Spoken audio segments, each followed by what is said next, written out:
तेज खबर, पैनी नजर।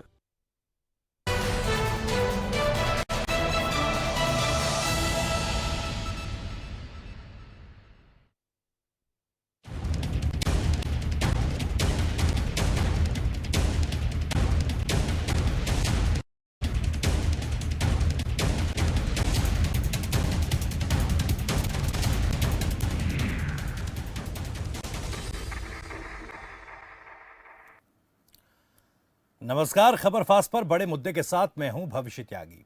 आज प्रधानमंत्री के वाराणसी दौरे का दूसरा दिन मोदी की पाठशाला के नाम रहा। इस पाठशाला में 12 राज्यों के मुख्यमंत्रियों और 7 उप मुख्यमंत्रियों की क्लास ली गई। औपचारिक खबर तो यह है कि आगामी चुनावों के लिए इस पाठशाला में जीत की इक्वेशन पर चर्चा हुई। प्रधानमंत्री ने बीजेपी शासित राज्यों में कामकाज का ब्यौरा लिया, लेकिन चर्चा यह भी खूब है कि किसान आंदोलन के बाद से बाकी राज्यों में अलग अलग मुद्दों पर आंदोलनों की आहट भी सरकार को परेशान कर रही है। हरियाणा में अलग अलग विभाग और अनुबंधित कर्मचारियों के विरोध प्रदर्शन हो या फिर यूपी में गन्ना किसानों की समस्या, इसी तरह हर बीजेपी शासित राज्य में विरोध के स्वर को कैसे शांत किया जाए, क्या रणनीति हो, इस पर भी बैठक में चर्चा हुई है। दिल्ली में एनआरसी और सीएए के विरोध में शाहीन बाग में हुए आंदोलन के फिर उठ खड़े होने की चुनौती भी सरकार के सामने है। अब ऐसे में क्या बीजेपी नेता काशी में लगी मोदी की पाठशाला से जीत का पाठ सीख पाएंगे? यही है आज का बड़ा मुद्दा।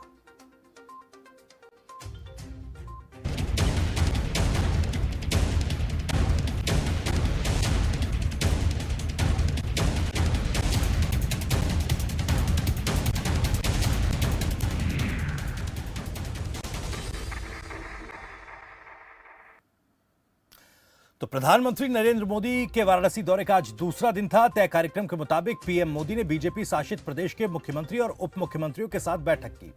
बैठक में बीजेपी के राष्ट्रीय अध्यक्ष जेपी नड्डा भी मौजूद रहे। इस दौरान पीएम मोदी ने सभी मुख्यमंत्रियों से कहा कि राज्य सरकार की योजनाओं और किए गए कार्यों का संदेश जनता तक पहुंचाएं। पीएम ने कहा कि लोकतंत्र में जनता ही सब कुछ होती है, विकास युक्त एवं भ्रष्टाचार मुक्त नीति पर काम करें। उन्होंने सभी को निर्देश दिए कि संगठन में सभी के बीच संवाद जारी रहना चाहिए, नीति और योजनाओं के प्रचार प्रसार में कोई कमी नहीं रहनी चाहिए। साथ ही पीएम ने यह भी कहा कि योजनाओं का लाभ हर हाल में लोगों को मिलना चाहिए। तो मोदी की पाठशाला में क्या कुछ आज मंत्र बीजेपी शासित राज्यों के मुख्यमंत्रियों और उप मुख्यमंत्रियों को दिए गए, किस तरह सुशासन की परिभाषा समझाई गई और यह कहा गया कि जनता ही लोकतंत्र में सब कुछ है, उनके हितों के लिए काम करें, जो विकास कार्य प्रदेशों में हुए हैं उन्हें जनता तक पहुंचाएं।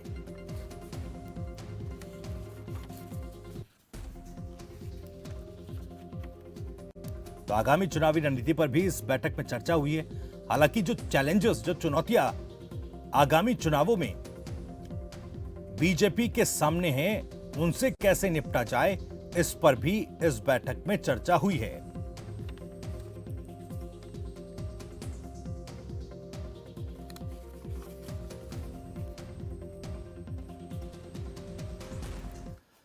तो इस मुद्दे पर चर्चा के लिए कुछ खास मेहमान हमारे साथ सीधे जुड़ गए हैं। सतीश गर्ग, प्रवक्ता बीजेपी हमारे साथ हैं, चंद्रमोहन शर्मा, नेता कांग्रेस हमारे साथ हैं, और पीयूष पंत, वरिष्ठ पत्रकार भी हमारे साथ इस वक्त सीधे जुड़ गए हैं। आप सभी मेहमानों का बहुत बहुत स्वागत है खबर फास्ट पर। सतीश गर्ग जी, आपसे ही पहला सवाल मेरा ये, क्योंकि आज काशी में मोदी की जो पाठशाला लगी, इस पाठशाला में सुशासन का मंत्र तो दिया गया, और क्या कुछ अंदर खाने इस समय बातचीत हुई है? क्या उन चैलेंजेस पर भी बात हुई जो बीजेपी के सामने दिखाई दे रहे? किसान आंदोलन के बाद जिस तरह का माहौल बना है अलग अलग राज्यों में, उन चुनौतियों से निपटने पर भी क्या बातचीत हुई है?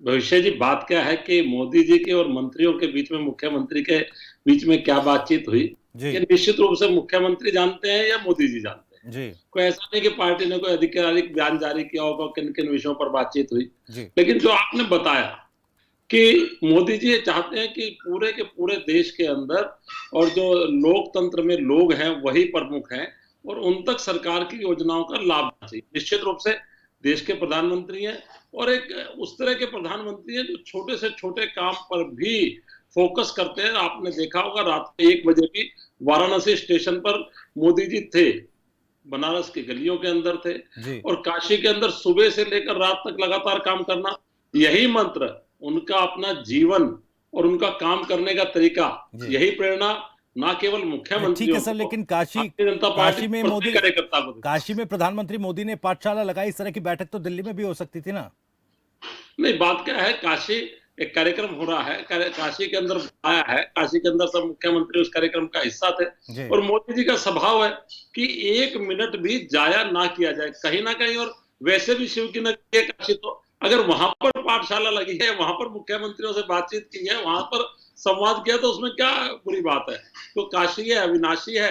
काशी का पवित्र जो सनातन संस्कृति का आपने देखा, वो भव्य विराट रूप जो दुनिया ने देखा, उसके अंदर अगर कोई अच्छी बात मुख्यमंत्री और अधिक अच्छे मन से लेके जा रहे हैं तो उसमें क्या बुराई है।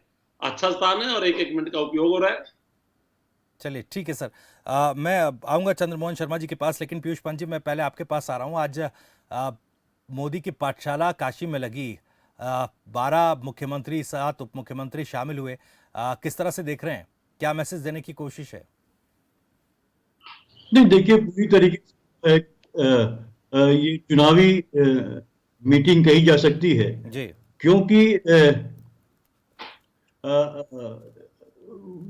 क्योंकि ये पूरी की पूरी कवायद जो की गई है, काशी विश्वनाथ धाम का जो ये प्रोजेक्ट है, इसको जो लोकार्पण किया गया है, ये पूरा का पूरा जो है वो क्योंकि चुनाव नजदीक है, खासकर उत्तर प्रदेश का चुनाव नजदीक है और पूर्वी उत्तर प्रदेश एक बहुत अहमियत रखता है उत्तर प्रदेश के चुनाव के संदर्भ में, जहां की लगभग 164 सीटें हैं विधानसभा की, और जिसमें बीजेपी जो है पिछले बार उसको काफी 100 से ऊपर 115 सीटें मिली थी वहां जी। तो निश्चित रूप से स्टेक पे है बीजेपी के लिए, इसीलिए जो है उस मंदिर और परियोजना को लोकार्पण के बहाने जो है वो एक पूरी बैठक भी करना और ये करना, ताकि देखिए अभी सतीश जी कह रहे थे कि जो मोदी जी जो है कि वो बहुत फोकस रहते हैं हर बार और चीजों के को लेके। मुझे लगता है मोदी जी अपने पे फोकस ज्यादा करवाते हैं, इसीलिए हमने देखा पूरा आयोजन जो था उसमें बाबा विश्वनाथ से ज्यादा चर्चा जो है वो मोदी जी की हो रही थी। और ये बैठकें भी कराना, जैसे आपने भी पहले कहा था कि ये बैठकें वर्चुअली आप कर सकते थे, कोरोना का समय है, तीसरा दौर आने वाला है। और देखिए ये बैठकें पहले भी होती थी, अभी इसके पहले भी उन्होंने की थी, तो ये एक बहाना था क्योंकि यहाँ पे जो है वो आए और पे फोकस रहे और बातचीत हो। जहां तक ये है कि आप देखिए आप जो है आप पाठशाला चला रहे हैं वहां पे जो नाम दिया गया है पाठशाला का, लेकिन खुद जो मास्टर साहब हैं वो आप क्या लेसन देंगे वहां, जबकि आपका खुद जो है भारत इंडियन इकोनॉमी जो है वो माइनस पे जा रही, जीडीपी जो है आपकी जो है कि हंगर इंडेक्स पे जो है भारत सबसे ज्यादा भुखमरी के कगार पे है, वो बांग्लादेश, नेपाल और जो है पाकिस्तान से भी जो है बदतर हालात उसके हैं। उत्तर प्रदेश का हाल देखिए आप, जो है कि वहां पे मेल न्यूट्रिशन का हालत जो है, अभी जो है नीति आयोग, भारत सरकार के नीति आयोग की रिपोर्ट आई है कि गरीबी जो है चरम सीमा पे है, वहां पे चौथे नंबर पे है, तीसरे नंबर पे उत्तर प्रदेश है, यही हाल मेल न्यूट्रिशन का है। तो इस तरह से जो 5 ट्रिलियन इकोनॉमी करते करते आप माइनस जीडीपी आ गई और पहुंच गए, बेरोजगारी लगातार बढ़ती गई है, तो वो मास्टर साहब अब उन्होंने क्या लेसन दिया होगा पाठशाला में मुझे नहीं पता। लेकिन ये आपने जो सवाल किया तो निश्चित रूप से ये एक राजनीतिक कवायद है, रिपोर्ट कार्ड लेना। अब उत्तर प्रदेश क्या रिपोर्ट कार्ड आप लेंगे, आप लगातार देख रहे हैं, उत्तराखंड की बात कीजिए, लगातार 3 मुख्यमंत्री आपने बदले हैं वहां पे 5 साल से भी कम समय में, जहां 3 मुख्यमंत्री बदलने पड़े हो आप सोच सकते हैं क्या वहां पे एडमिनिस्ट्रेशन हुआ होगा, क्या गवर्नेंस हुआ होगा, क्योंकि फेलियर था मुख्यमंत्रियों का, इसीलिए तो आप बदल रहे थे उन्हें। तो इस पूरी की पूरी तरीके से मुझे लगता है कि ये एक राजनीतिक कवायद थी, इसमें फीडबैक लेना था कि क्या हो रहा है। मुख्यमंत्री भाजपा के अध्यक्ष भी आए थे उसमें, और जो है कि डिस्ट्रिक्ट जो प्रेसिडेंट थे वो भी आए थे। तो ये सब पूरी एक एक्सरसाइज थी कि किस तरह से स्ट्रेटजी बनाई जाए उत्तर प्रदेश को चुनाव को लड़ने के लिए, ताकि उसमें भारतीय जनता पार्टी को 2017 जैसी ही सफलता मिल सके। ठीक है सर, ठीक है, वापस लौटूंगा आपके पास। सतीश गर्ग आपके पास आ रहा हूं। देखिए चुनावों के वक्त सॉफ्ट हिंदुत्व जो है, राहुल गांधी भी उस राह पर चलते दिखाई देते हैं। ये किस तरह से देख रहे हैं, आज जब मोदी की पाठशाला लगी काशी में, और जिस तरीके का एक ग्रैंड इवेंट के तौर पर ये उभरा काशी विश्वनाथ कॉरिडोर का उद्घाटन, उसके बाद ये पाठशाला, कहीं ऐसा तो नहीं कि धार्मिक और सांस्कृतिक नगरी में जो एक एकजुटता का संदेश और एक शक्ति प्रदर्शन भी? मुझे लगता है पीयूष जी जो कह रहे थे, पत्रकार की जगह एक अच्छे राजनीतिक नेता के तौर पर बोलते हुए अच्छे लग रहे थे। इसलिए इनको जो सनातन संस्कृति है भारत की, जिसका पुनरुद्धार हो रहा है, आज कोई शिलान्यास नहीं किया गया, उद्घाटन किया गया, लोकार्पण किया गया। शिलान्यास 33 महीने पहले किया गया था। इसका अर्थ है प्रोजेक्ट को बनाना और पूरा करना। और कौन सा? जो भारत की आत्मा है, भगवान शिव की नगरी है, जिसको लोगों ने, औरंगजेब ने तोड़ दिया था, उस विषय को, और बिल्कुल आप समझिए कि कितना बड़ा 5 लाख फुट का वो एरिया, आप समझिए, जिसको लिए पूरा दुनिया का हिंदू समाज और हिंदू समाज। ठीक है, वो आपकी बात ठीक है सर। आज लोकार्पण था साहब पीयूष जी, सर लोकार्पण था, लेकिन पाठशाला में क्या देखिए, आपने कहा कि वो तो मुख्यमंत्रियों के बीच है, मुख्यमंत्रियों के बीच और प्रधानमंत्री के बीच है। काम अधूरे हैं, पूरे काम नहीं हुए हैं, लेकिन ये प्रोजेक्ट पूरा नहीं हुआ है, इसलिए जल्दी में आनन फानन है। चलिए ठीक है, एक ब्रेक का वक्त हो रहा है, उससे पहले मैं रिएक्शन ले लूं चंद्रमोहन शर्मा जी का। चंद्रमोहन शर्मा जी, आपका रिएक्शन चाहूंगा। ठीक है सर, लौट रहा हूं, ब्रेक का वक्त हो रहा है। चंद्रमोहन शर्मा जी, आपके पास आ रहे हैं। भगवान भोले शंकर के सामने शायद आपको तंग कर रहा है। ठीक है सर, इलेक्शन के बाद भी हो सकता था। ठीक है, पीयूष जी आ रहा हूँ, ब्रेक का वक्त है, उससे पहले एक रिएक्शन में ले लूं, चंद्रमोहन शर्मा जी का भी। नहीं ठीक है सर, सतीश जी ठीक है सर। चंद्रमोहन शर्मा जी, आपका रिएक्शन। देखिए, आज मोदी, मेरे भाई सतीश जी क्या बता सकते हैं कि मोदी जी की एक कितने नंबर की पाठशाला थी? आज उस पाठशाला का नंबर कितना है? मोदी जी की पाठशाला तो जब देश में नोटबंदी हुई थी तब भी हुई थी जी। मोदी जी की पाठशाला तो जीएसटी के टाइम पे हुई थी। मोदी जी की पाठशाला तो जब किसानों का बिल बनाया गया था उस समय भी हुई थी। लेकिन फिर मोदी जी की पाठशाला फेल हो गई और मोदी जी आए कि चंद किसानों को हम समझा नहीं पाए, वो मास्टर स्ट्रोक था। आज जब हम चंद किसानों को नहीं समझा पाए, ये भी मास्टर स्ट्रोक है। तो मोदी जी की पाठशाला कहकर अध्यापक की तौहीन ना करें सतीश जी। गुरु बड़ा सर्वमान्य होता है, गुरु के अध्यापक में शिष्य को जो मिलता है उससे भविष्य बनता है। तो जिस गुरु की पाठशाला के अंदर संसदों को गोद लेने की बात कही जाए और गांव गोद लिए हो और उस गांव के अंदर लाशें तैरने लग जाए कोरोना के अंदर और एमपी दिखे ना, तो ऐसा गुरु, ऐसा अध्यापक देश को नहीं चाहिए। मजबूरी है, देश के प्राइम मिनिस्टर हैं। कोशिश करो आ जाए राहुल गांधी, कोई बात नहीं है। कोशिश करो, कभी करता है, विदेश में रहता है, कोशिश करो आप, आपको किसने रोका है? के साथ आप है। और जो जनता है, प्रजा का मतलब क्या होता है? प्रजा के रूप में वो उसका करे, उसके दुख का साथ कोशिश अंदर तो आपकी महंगाई है, वो आपकी पुआ बन गई है। वो डायनासोर के रूप के अंदर देश की जनता को खा लिया, आप बेरोजगारी का जवाब नहीं दे पाते। जिस संख्या की बात आपसे है, आंकड़ों में आने नहीं देते। ठीक है सतीश जी, आराम सुन लीजिए जरा, क्या कह रहे हैं? कोशिश देश के जनता ने बनाया, प्रधानमंत्री एक बार ने 2 बार बनाया है। ठीक है सतीश जी, सुन लीजिए जरा, मैं आ रहा हूँ आपके पास। चंद्रमोहन जी क्या कहना चाह रहे हैं, सुन तो लीजिए। मीडिया बना के रखता है। ठीक है, मैं लौटूंगा आप सभी मेहमानों के पास। यहाँ वक्त है एक छोटे से ब्रेक का, ब्रेक के बाद भी इस चर्चा को हम जारी रखेंगे।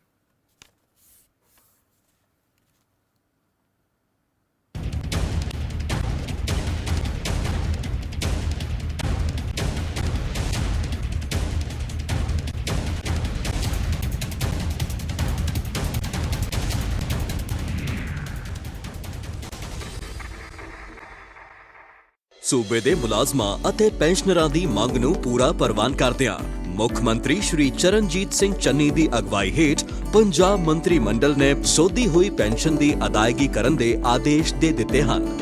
ਕਰਮਚਾਰੀਆਂ ਅਤੇ ਪੈਨਸ਼ਨਰਾਂ ਲਈ ਬਹੁਤ ਵੱਡਾ ਐਲਾਨ ਅਸੀਂ ਪੰਜਾਬ 'ਚ ਕੀਤਾ ਤੇ ਲਾਗੂ ਕੀਤਾ ਹੈ। ਸੇਵਾ ਮੁਕਤ ਹੋਏ ਪੈਨਸ਼ਨਰਾਂ ਲਈ 6 ਮਾਹ ਤਨਖਾਹ ਕਮਿਸ਼ਨ ਲਾਗੂ ਕੀਤਾ ਹੈ। ਇਹ ਵੀ 20 ਅਕਤੂਬਰ ਨੂੰ ਫੈਸਲਾ ਕੀਤਾ ਸੀ, 29 ਅਕਤੂਬਰ ਨੂੰ ਅਸੀਂ ਨੋਟੀਫਿਕੇਸ਼ਨ ਕਰਤਾ, ਨਾਲ ਲੱਗਦੀ ਇਹ ਵੀ ਲਾਗੂ ਹੋ ਗਿਆ, ਕਿਸੇ ਨੂੰ ਕੋਈ ਭੁਲੇਖਾ ਨਾ ਰਹੇ। 48 ਨੰਬਰ ਫੈਸਲਾ 1 ਜਨਵਰੀ 216 ਤੋਂ ਬਾਅਦ ਭਰਤੀ ਹੋਏ ਕਰਮਚਾਰੀਆਂ ਦੀ ਤਨਖਾਹ ਵਿੱਚ ਘੱਟੋ ਘੱਟ 15% ਵਾਧਾ ਕੀਤਾ। ਇਹਦਾ ਵੀ 29 ਅਕਤੂਬਰ ਨੂੰ ਫੈਸਲਾ ਕੀਤਾ ਸੀ। 3 ਨਵੰਬਰ ਨੂੰ ਨੋਟੀਫਿਕੇਸ਼ਨ ਜਾਰੀ ਕਰ ਦਿੱਤੀ ਹੈ। ਨੋਟੀਫਿਕੇਸ਼ਨ ਤੁਹਾਨੂੰ ਲੱਗੀ ਵੀ ਹੈ ਨਾਲ। ਐਲਾਨ ਕਰਦਿਆਂ ਸ਼੍ਰੀ ਚਰਨਜੀਤ ਸਿੰਘ ਚੰਨੀ ਨੇ ਵਿਭਾਗ ਨੂੰ 6ਵੇਂ ਤਨਖਾਹ ਕਮਿਸ਼ਨ ਦੀਆਂ ਸਿਫਾਰਸ਼ਾਂ ਅਨੁਸਾਰ ਤਕਰੀਬਨ 3 ਲੱਖ ਤੋਂ ਵੱਧ ਪੈਨਸ਼ਨਰਾਂ ਨੂੰ 1 ਜੁਲਾਈ 2021 ਤੋਂ 1887 ਕਰੋੜ ਰੁਪਏ ਦੀ ਵਾਧੂ ਰਾਸ਼ੀ ਨਾਲ ਸੋਧੀ ਹੋਈ ਪੈਨਸ਼ਨ ਦੀ ਅਦਾਇਗੀ ਕਰਨ ਦੇ ਆਦੇਸ਼ ਦੇ ਦਿੱਤੇ ਹਨ। ਇਸ ਤਰ੍ਹਾਂ ਲਗਭਗ 42,600 ਸੇਵਾ ਮੁਕਤ ਹੋਏ ਮੁਲਾਜ਼ਮਾਂ ਨੂੰ 915 ਕਰੋੜ ਦੀ ਅਦਾਇਗੀ ਵੀ ਇੱਕ ਵਾਰ ਹੀ ਕਰਨ ਦੇ ਆਦੇਸ਼ ਵੀ ਦਿੱਤੇ ਹਨ। ਘਰ ਘਰ ਦੇ ਵਿੱਚ ਇੱਕੋ ਹੀ ਗੱਲ, ਸਰਕਾਰ ਕਰ ਰਹੀ ਮਸਲੇ ਹੱਲ।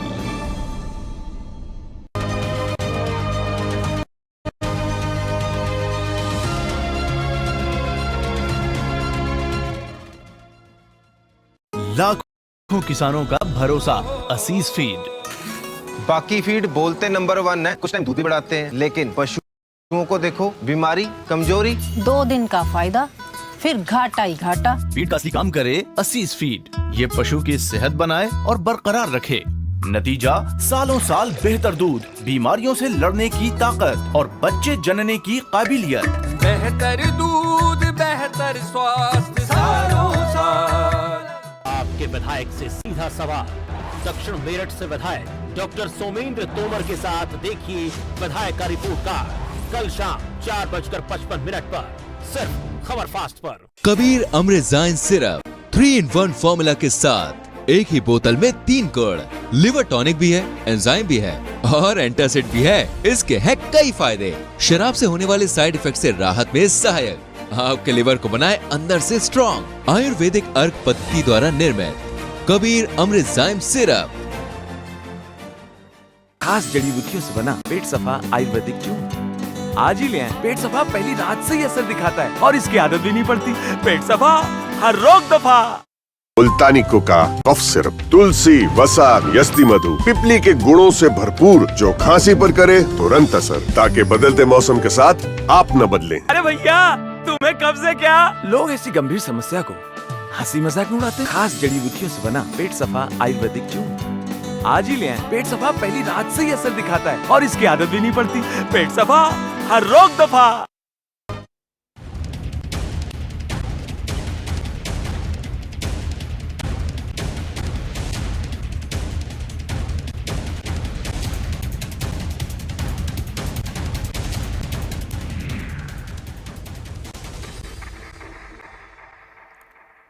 तो ब्रेक के बाद एक बार फिर स्वागत है आपका। दरअसल आज काशी में प्रधानमंत्री नरेंद्र मोदी ने बीजेपी शासित राज्यों के मुख्यमंत्रियों और उप मुख्यमंत्रियों के साथ बैठक ली। इस बैठक में सुशासन का मंत्र दिया, जीत की इक्वेशन पर चर्चा भी हुई और इसी मुद्दे पर हम चर्चा कर रहे हैं। हमारे साथ लगातार खास मेहमान जुड़े हुए हैं। सतीश गर्ग जी, आपके पास आ रहा हूं। देखिए, आंदोलन के बाद से जिस तरह का माहौल है और अलग अलग राज्यों में जो चुनौतियां खड़ी हुई हैं, अलग अलग मुद्दों पर विरोध प्रदर्शन भी हो रहे हैं। ठीक है, महंगाई का एक बड़ा मुद्दा जिस पर कहीं ना कहीं बीते उपचुनावों में बीजेपी को एक बड़ा सबक भी मिला। अगर सीए और एनआरसी की बात की जाए तो कई नेता ये कह रहे हैं कि भाई अब देखिए उसको भी सरकार को वापस लेना होगा। इस तरह का माहौल भी बनता दिख रहा है। तो ये क्या चैलेंजेस देखते हुए अब हिंदुत्व के पटरी पर इन आगामी चुनावों को ले जाने की तैयारी है और इसीलिए एकजुटता बीजेपी दिखा रही है और ये तस्वीरें उसी की बानगी हैं। देखिए, भविष्य की बात क्या है, भारतीय जनता पार्टी लगातार हर छोटे और बड़े विषय पर मंथन करती है जी। बहुत सारी चीजें हैं। सरकार चलाना कोई ऐसा नहीं है कि लिया और सीधा सीधा सरकार चल गई। आखिर देश को सुशासन देना है, लोकतंत्र है और हर जो भी मुद्दे आते हैं उसकी कोई कारण नहीं है चर्चा ना आता हो। 130 करोड़ लोगों का देश है, इतने राज्यों का देश है। हर तरह की परिस्थिति में पार्टी, क्योंकि पार्टी कोई ऐसा नहीं है कि एक दिन में निकलती है, ट्वीट करती है और आगे बढ़ जाती है। पार्टी हर विषय पर अपने सहयोगियों से, अपने मंत्री, अपने साथियों से, पार्टी से, कोई ये नहीं है कि अभी कहते हैं कौन सा पाठशाला का नंबर है। साहब, हम तो लगातार ही बैठते रहते हैं, हम तो हर समय प्रशिक्षण में रहते हैं। और अच्छा कैसे दे, और अच्छा कैसे दे, और अच्छा कैसे दे, लगातार लगते हैं। और लगातार तो आप कर रहे हैं सर। पाठशाला का नंबर आप कह रहे हैं कि हम तो लगातार कर रहे हैं। ठीक है, पंत साहब कह रहे थे कि 5 ट्रिलियन इकोनॉमी की आप बात कर रहे थे, माइनस में जा रही है जीडीपी। हंगर इंडेक्स में पाकिस्तान से भी ऊपर उसमें आ रहे हैं। अच्छा कैसे हो पाएगा? लगातार काम करते हैं। कोई हम ऐसे नहीं है कि कभी कभार निकले और कह दिया हाँ साहब ठीक है, हाँ साहब ठीक है। तो साहब, जहाँ कार्यवाहक अध्यक्ष 3 साल से, वो बेचारा पाठशाला क्या लगाएगा? जहां पर पार्टी का एक नेटवर्क है, मजबूत नेटवर्क है, लगातार है, तो वो काम करता है। तो जो काम करने वाले लोग हैं वो चर्चा भी करेंगे, चर्चा करेंगे तो फिर काम करेंगे और अच्छा काम करेंगे। और ये चैलेंजेस बगैर चैलेंजेस, ये देश है, चलेंगे और लगातार चलेंगे। एक जाएगा, दूसरा आएगा, दूसरा जाएगा, तीसरा आएगा, लगातार काम करते हैं उनसे, फिर आगे बढ़ेंगे। जहां तक बात आपने कही हिंदुत्व की, विषय हिंदुत्व का नहीं, देश के सनातन संस्कृति का, इस देश की आत्मा का, इस देश के अंदर जिस तरह से अत्याचार हजारों हजार साल हुए और उसके बाद फिर उस तरह की सरकारें आई जो आज भी जिन्ना को याद करती हैं, आज भी जिनको लगता है कि नहीं, इनको हिंदुत्ववादियों को निकाल कर बाहर फेंक दो क्योंकि इन्होंने राम मंदिर बना दिया, इन्होंने काशी विश्वनाथ के अंदर इतना बड़ा वो कर दिया। और आज देश में कम से कम भी जो समाज है वो शान मान से जी पा रहा है, लेकिन इनको तकलीफ लगती है, लेकिन कोई निकलने वाला नहीं है। ठीक है, मजबूती से खड़े और प्रधानमंत्री की और उनके सवाल इसलिए उठते हैं क्योंकि देखिए 70 साल से भी लगातार काम कर रही है। देखिए 70 साल से भी बीजेपी कांग्रेस की सरकार रही है, 70 साल से भी तमाम लोग शान बान से ही जी रहे हैं ना सर। जब तक सरकार आई कोशिश की और अच्छा करें, आगे बढ़े। चलिए कुछ रिएक्ट करना चाह रहे हैं चंद्रमोहन शर्मा जी। मैं सतीश भाई की हिम्मत की दाद तो देता हूँ जी कि गैस का सिलेंडर 1000 तक पहुंचा दिया। ठीक है सर, सुन लीजिए। हमारे यहाँ भारतीय जनता पार्टी का कोई काम नहीं है। ठीक है सतीश जी, सुन लीजिए जरा। तो दाद तो देता हूं। और जिस कार्यवाहक अध्यक्ष की बात करते हैं, और उन्हीं ने आपको बार बार राहुल गांधी ने सचेत किया और आपने यू टर्न लिया। कार्यवाहक अध्यक्ष राहुल गांधी है, सोनिया गांधी है। कार्यवाहक अध्यक्ष राहुल गांधी। ठीक है सतीश जी, मैं आऊंगा आपके पास, सुन लीजिए जरा एक बार, सुन लीजिए कहना क्या चाह रहे हैं, सुन तो लीजिए। इनको ये नहीं पता कार्यवाहक अध्यक्ष अभी सोनिया गांधी है, राहुल गांधी नहीं है। जिस मुद्दे पे मोदी डरते हैं, आप विषय पे चर्चा कीजिए। आप चर्चा की बात करते हैं। शर्मा जी रखिए अपनी बात। ठीक है शर्मा जी रखिए अपनी बात पूरी कीजिए। आपने निलंबित किया किस कानून के तहत करा? क्योंकि आप चर्चा नहीं करने देना चाहते। चर्चा करेंगे तो आंकड़े सामने आएंगे, आंकड़े आएंगे तो आपको घंटा और घंटियाल याद आ जाते हैं, फिर आपको हिंदू और हिंदूवादी याद आते हैं। घड़ियाल से तकलीफ हो गई है क्या? तो मंदिरों में बजते हैं इसलिए आप क्या बजाना चाहते हैं? आप क्या बजाना चाहते हैं? घंटे घड़ियाल आपको तंग करते हैं क्या? आपको उसमें तंग करता है, आपको घंटे घड़ियाल तंग करते हैं, क्या क्या तंग करता है साहब, जरा बता तो दो। चलिए ठीक है पीयूष पंत जी, मैं आपके पास आ रहा हूँ। सीमित समय था इस डिबेट का, एक आखिरी कमेंट मैं आपसे लेना चाहूंगा पीयूष पंत जी। अपनी नाकामियों ठीक है हो गया शर्मा जी, गर्ग साहब ठीक है, पंत साहब तंग करेगा आपको।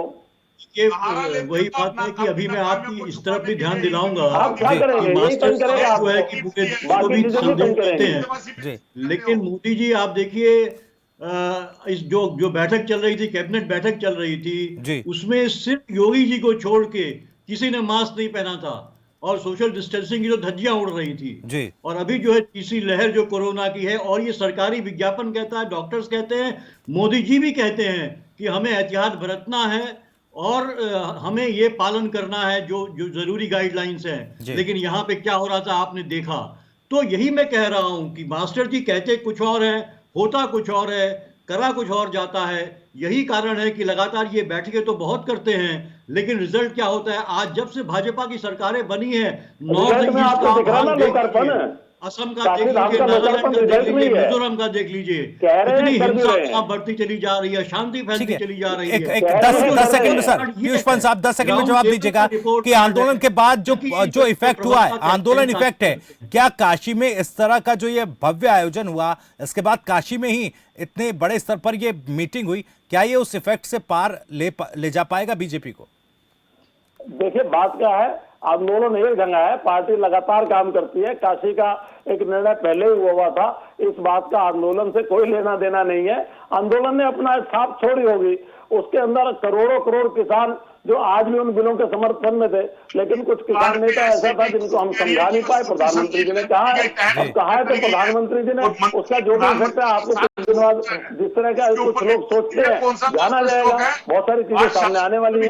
चलिए ठीक है सर, ठीक है, वक्त मेरे पास कमी था और वक्त खत्म हो चुका है। माफी के साथ मैं आप सभी को रोकना चाहूंगा और सभी का बहुत बहुत शुक्रिया। पीयूष पंत साहब आपका बहुत बहुत शुक्रिया, सतीश गर्ग साहब आपका भी बहुत बहुत शुक्रिया और चंद्रमोहन शर्मा जी आपका भी बहुत बहुत शुक्रिया, आज आप इस चर्चा में शामिल हुए। तो फिलहाल प्रधानमंत्री नरेंद्र मोदी ने आज काशी में बैठक की, 12 मुख्यमंत्री और 7 उप मुख्यमंत्रियों के साथ। बीजेपी शासित राज्यों के मुख्यमंत्री और उप मुख्यमंत्री इस बैठक में शामिल थे। बीजेपी के राष्ट्रीय अध्यक्ष जेपी नड्डा भी यहां पर थे और कई बातें सामने आई।